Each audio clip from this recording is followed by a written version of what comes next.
Pregnancy is not the time to take up an energetic new sport, but exercise you are used to is enjoyable and good for you.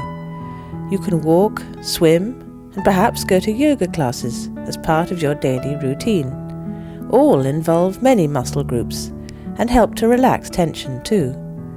Relaxation isn't just about lying down and breathing deeply. You can learn to relax in any position by noticing where you are tense and where your tension is stored.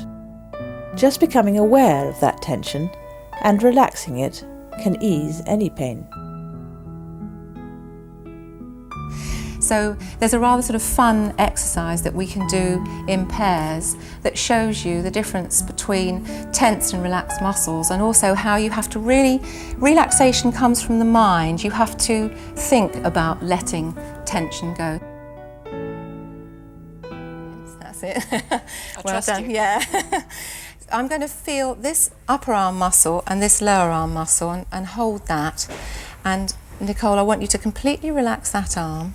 While I've got my eyes shut, I'm going to ask you to gently raise your other arm to just above shoulder level and put it down to see if I can feel any twitches in these muscles, because you're going to have to think about it, because relaxation you do with your mind. Don't forget, in labour, the big uterine muscles in a contraction for a woman in labour are going to be working, and she's going to try and relax around that contraction. So this is the relaxation around that contraction.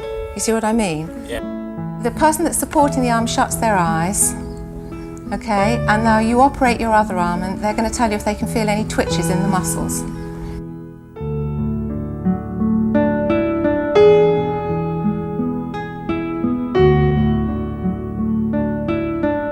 Another useful thing you can do while you're sort of sitting there is the women tuck the baby back into their body, so you're going to tense up the abdominal muscles and the men pull in their abdominal muscles. Now breathe out, keep the tummy tense, but breathe out. Relax the shoulders as you breathe out, then in through the nose, keeping the tummy muscles tense. Relax your shoulders as you breathe out, okay? Don't try again, see how it goes? Pull in the tummy muscles, maybe not quite so tightly. Just tuck them in slightly, give the baby a hug, give the baby a cuddle, and then breathe out. Just keeping just slight tension there. Can you feel as you breathe out? It's easier to let the tension go. Okay, so let's try another sort of disassociation of muscles, as it were. The women give the baby a cuddle, and if the men pull in their abdominal muscles, so you're going to tuck your abdominal muscles in, and then breathe out, because you've probably stopped breathing. Did you stop breathing? Yeah. Yeah. So breathe in again.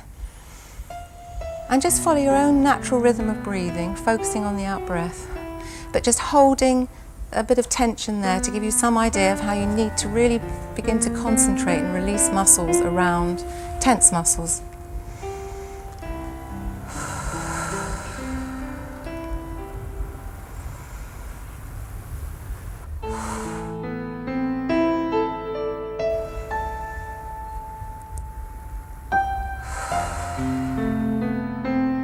The following exercises can also help as part of your daily routine.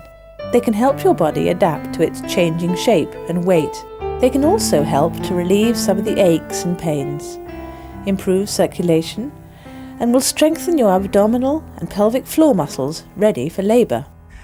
So shall we try some pelvic floor exercises, the muscles that complete the pelvic basin.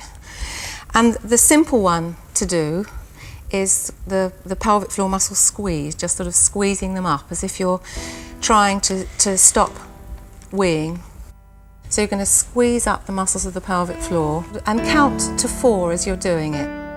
And then just slowly release them, all right, in your own time. Okay, so start to tuck them up now. Do you feel them? Yeah. Count to 4.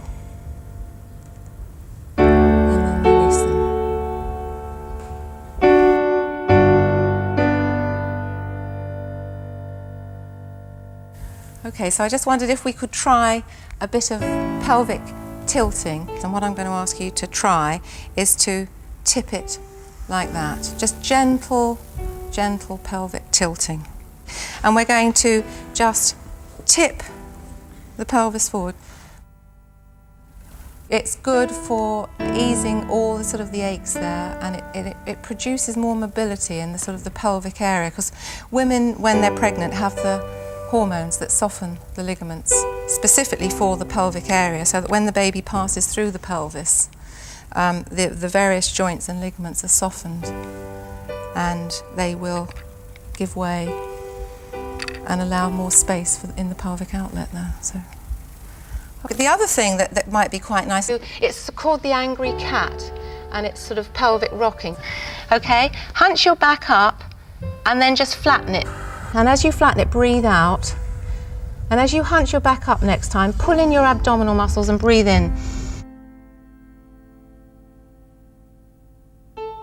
You can keep your head straight or just let it either drop down as you hunch up and then look out as you breathe out. And that can ease quite a bit of lower back ache and can be quite useful in labour.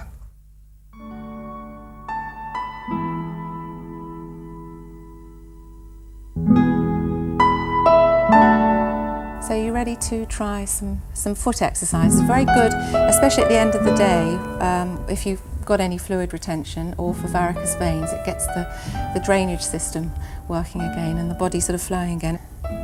It might be comfortably cross one leg over the other, it doesn't matter which way you do it, and then just do some flexing, about 30 pointing and bringing back, not sort of actually pointing the toe, keeping the foot in its sort of normal flat state, sort of fairly fast. You can almost feel it sort of like a pumping action if you do about sort of 30 of those. You can just get everything flowing again. Well, when you think you've done about 30, you can then start doing sort of circular movements. And again, don't actually, especially if you're pregnant, don't point the toe forward like that. It might tend to give you cramp. And then the other way, about 10 times either way.